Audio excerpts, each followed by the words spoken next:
அனைவருக்கும் காலை வணக்கம். இன்னைக்கு ஏப்ரல் 27 ஞாயிற்றுக்கிழமை. இலங்கை தமிழர் கந்த முருகேசனார் இலங்கையில் உபத்தியாயர் என்றும் இலங்கையின் தமிழ் தாத்தா என்றும் அழைக்கப்பட்டவர். சிறந்த தமிழறிஞர் கந்த முருகேசனார் பிறந்த தினம் என்று இலங்கையின் வடமாகாணத்தில் உள்ள தென் புலோலியில்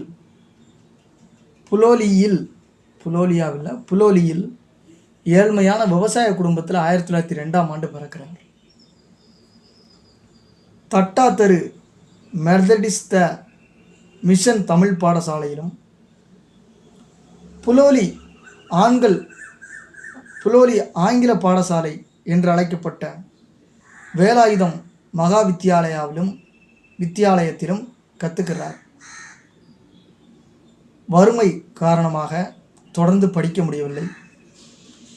ஈழமணி ஆசிரியர் புலவர் என்று அழைக்கப்பட்ட முருகேச பிள்ளையிடம் கந்தபுராணம், நன்னூல், காண்டிகை உரை ஆகியவற்றை கற்றுக்கொள்கிறார். பின்னர் நன்னூல், யாப்பிலக்கணக்காரிகை போன்ற சிற்றிலக்கணங்களையும் சிற்றிலக்கண நூல்களையும் தொல்காப்பியம் போன்ற பேரிலக்க நூல்களையும் யாருடைய உதவியும் இல்லாமல் தானாகவே கற்றுக்கொண்டார். தற்போது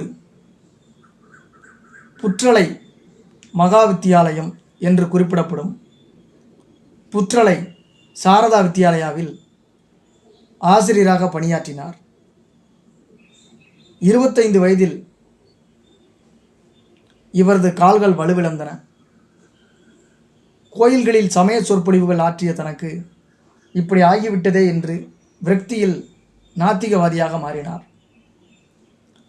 சிறந்த சிந்தனையாளராக மாறி பொது உடைமை தத்துவங்கள், வாழ்க்கை தத்துவங்களை கற்றறிந்தார்.